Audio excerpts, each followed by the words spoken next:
राजा जनक ने महाराज दशरथ के लिए क्यों नहीं भेजा सीता स्वयंवर का निमंत्रण। जय श्री कृष्णा। प्रिय दर्शक बंधु, एक बार पुनः स्वागत है आप सभी मित्रों का आपके अपने चैनल दर्पण ज्ञान गागर यूट्यूब चैनल में। प्रिय सज्जनों, आज आपके समक्ष बहुत ही ज्ञानवर्धक व मोटिवेशनल कथा लेकर हम हाजिर हुए हैं। आज की कहानी में हम आपको बताने वाले हैं कि ऐसा कौन सा कारण था जिसकी वजह से राजा जनक ने भगवान श्री राम के पिता महाराज दशरथ के लिए सीता स्वयंवर का निमंत्रण क्यों नहीं भेजा था। तो कहानी शुरू करने से पहले प्रिय सज्जनों, आप सभी से मेरा निवेदन है, यदि आपने अभी तक हमारे चैनल को सब्सक्राइब नहीं किया है तो प्लीज चैनल को अभी सब्सक्राइब कर लें, वीडियो को एक लाइक कर दें, हो सके तो अपने सगे संबंधियों और मित्रों तक वीडियो को शेयर अवश्य करें। प्रिय सज्जनों, तो बने रहें बिना स्किप किए वीडियो की समाप्ति तक। प्रिय दर्शक बंधुओं, एक बार राजा जनक के शासन काल में एक व्यक्ति का विवाह हुआ। विवाह के बाद वह व्यक्ति पहली बार सज संवर कर अपने ससुराल को जा रहा था। कुछ दूर जाने पर रास्ते में एक जगह उसको एक बहुत बड़ा दलदल मिला और जैसे ही वो उस दलदल के पास पहुंचा तो उसने क्या देखा, उस दलदल में एक गाय फंसी हुई थी जो उस दलदल में फंसे फंसे मरने की स्थिति में पहुंच गई थी। जैसे ही उस व्यक्ति ने उसको देखा तो उसके मन में उस गाय को बचाने का ख्याल आया, परंतु दूसरे ही क्षण उसके मन में एक और विचार आया।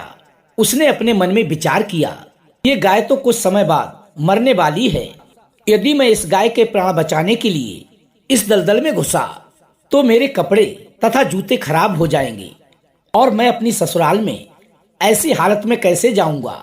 यही सब सोचकर वो व्यक्ति उस गाय के ऊपर पैर रखकर उस दलदल को पार करके अपनी ससुराल की ओर आगे बढ़ गया। जैसे ही वो आगे बढ़ा और गाय ने अपने प्राणों की रक्षा न करके उसके ऊपर पैर रखकर उसको जाते हुए देखा तो उसने क्रोध में आकर उस व्यक्ति को श्राप दे दिया कि हे मूर्ख प्राणी, तू जिसके लिए इतनी खुशी से जा रहा है तू उसको देख नहीं पाएगा। यदि तू उसको देखेगा भी तो तेरे देखते ही वो तत्काल मृत्यु को प्राप्त हो जाएगी। इतना कहने के बाद प्रिय सज्जनों, उस गाय ने अपने प्राण त्याग दिए। उस गाय के इस श्राप को सुनने के बाद वो व्यक्ति बहुत बड़ी दुविधा में पड़ गया। उसे अपने द्वारा किए गए इस कृत्य पर बहुत बड़ा पछतावा हो रहा था, परंतु अब कुछ भी नहीं हो सकता था, क्योंकि प्रिय सज्जनों कहते हैं कि बिना विचारे जो करे सो पाछे पछताए, काम बिगाड़े आपनो जग में होत हंसाए। जग में होत हंसाए चित्त में चैन न पावे, कहें गिरधर कबीराए, गति न टरे है टारे। प्रिय सज्जनों, जो होना था वो तो हो चुका था, अब पछतावा करने से क्या हो सकता था। अब प्रिय सज्जनों, वो व्यक्ति गौ श्राप से मुक्त होने का अपने मन में विचार करने लगा। अपने मन में बहुत बड़ा बोझ लिए वो अपनी ससुराल में पहुंच गया। वहां पहुंचकर वह दरवाजे के बाहर ही बैठ गया और अपने मन में ये विचार करने लगा, यदि मेरी नजर मेरी पत्नी पर पड़ गई तो क्या होगा, वो तो मेरी दृष्टि पड़ते ही मृत्यु को प्राप्त हो जाएगी। इसी सोच विचार में वो व्यक्ति दरवाजे पर बैठा हुआ बहुत ही घनघोर चिंता में डूब गया। तभी कुछ समय बाद उसकी पत्नी के परिवारजनों ने उससे घर में अंदर चलने का अनुरोध किया, किंतु वह व्यक्ति अंदर नहीं गया। उसके साथ रास्ते में जो घटना घटित हुई थी उसके बारे में भी उसने किसी को नहीं बताया। उसके दिमाग में तो बस गाय के द्वारा दिया गया श्राप ही गूंज रहा था। जब उसकी पत्नी को उसके घर के अंदर ना आने की बात पता चली तो उसने अपने घर वालों से कहा कि चलो कोई बात नहीं, यदि वो तुम्हारे कहने से घर के अंदर नहीं आ रहे हैं तो मैं जाकर उन्हें घर के अंदर लेकर आती हूँ। और उसकी पत्नी ने जब जाकर उससे कहा कि आप घर के अंदर क्यों नहीं आ रहे हो और मैं जो भी बोल रही हूँ उसे सुनकर भी तुम मेरे सामने होते हुए भी मेरी ओर क्यों नहीं देख रहे हो। लेकिन प्रिय सज्जनों, वो व्यक्ति अपनी पत्नी की बात सुनने के बाद भी बिल्कुल चुपचाप और शांत बैठा रहा। काफी अनुनय विनय करने के बाद उसने रास्ते में जो भी वृतांत घटित हुआ था उसको अपनी पत्नी को कह सुनाया। तभी उसकी पत्नी ने कहा कि हे स्वामी, तुम इस बात की चिंता क्यों करते हो, मैं भी एक पतिव्रता स्त्री हूँ, ऐसा कैसे हो सकता है। आप मेरी ओर तो देखो। अब प्रिय सज्जनों, उस व्यक्ति ने अपनी पत्नी की बात सुनकर ज्यों ही नजर उठाकर अपनी पत्नी की ओर देखा, वैसे ही उसकी आंखों की रोशनी चली गई और वो व्यक्ति उस गौ माता के श्रापवश अपनी पत्नी को देख ही नहीं पाया। लेकिन उस व्यक्ति की पत्नी भी एक पतिव्रता स्त्री थी, इसी कारण से उसकी मृत्यु नहीं हुई। लेकिन अपने पति की आंखों की रोशनी चले जाने के बाद वो स्त्री अपने पति को लेकर राजा जनक के दरबार में गई और वहां जाकर उसने सारा वृतांत राजा जनक को कह सुनाया। तभी राजा जनक ने अपने राज्य के सभी विद्वानों को बुलाकर एक सभा लगाई और उन्होंने उस स्त्री के द्वारा बताई हुई वो सारी बातें उन सभी विद्वान लोगों को कह सुनाई। उन्होंने अपने दरबार में बैठे हुए ब्राह्मणों को हाथ जोड़कर कहा कि हे ब्राह्मण देव, यदि आप में से किसी के भी दिमाग में गौ शाप से निवृत्ति का कोई सटीक उपाय हो तो हमें निसंकोच बताइए। राजा जनक की बात सुनने के बाद उन सभी विद्वानों ने आपस में विचार विमर्श किया और उन्हें एक उपाय बताया। उन सभी विद्वानों ने एक साथ कहा, उन्होंने कहा, यदि कोई पतिव्रता स्त्री छलनी में गंगा जल लाकर इस व्यक्ति की दोनों आंखों पर मारती है तो इस व्यक्ति के लिए गौ श्राप से मुक्ति मिल सकती है, अर्थात इसकी आंखों की रोशनी पुनः वापस आ जाएगी। उन सभी विद्वानों की बातों को सुनकर के राजा जनक ने सबसे पहले अपने महलों की रानियों सहित सभी स्त्रियों से पूछा, यदि तुम में से कोई भी स्त्री पतिव्रता हो तो छलनी में गंगा जल लाकर के इस व्यक्ति की दोनों आंखों पर छींटे मारो ताकि इसकी पुनः रोशनी वापस आ जाए। लेकिन प्रिय सज्जनों, वहां पर जितनी भी स्त्रियां मौजूद थीं, उनमें से किसी को भी इस बात का विश्वास नहीं था कि हम पतिव्रता हैं या नहीं। अर्थात उन सभी स्त्रियों को अपने आप पर पतिव्रता न होने का संदेह था। ये सब देखकर राजा जनक बहुत ही चिंतित हो गए। तब उन्होंने अपने आसपास के सभी राजाओं को सूचना पहुंचाई। उन्होंने अपने संदेश में कहा, उनके राज्य में यदि कोई पतिव्रता स्त्री है तो उसे ससम्मान राजा जनक के दरबार में भेज दिया जाए। प्रिय सज्जनों, जब ये सूचना अयोध्या के राजा महाराज दशरथ को हुई तो उन्होंने पहले अपनी सभी रानियों से बारी बारी से पूछा। प्रत्येक रानी का यही उत्तर था कि हे स्वामी, आप राजमहल तो क्या हमारे राज्य की किसी भी स्त्री को, यहाँ तक कि चाहे झाड़ू लगाने वाली ही क्यों ना हो, उसे भी आप पतिव्रता ही पाएंगे।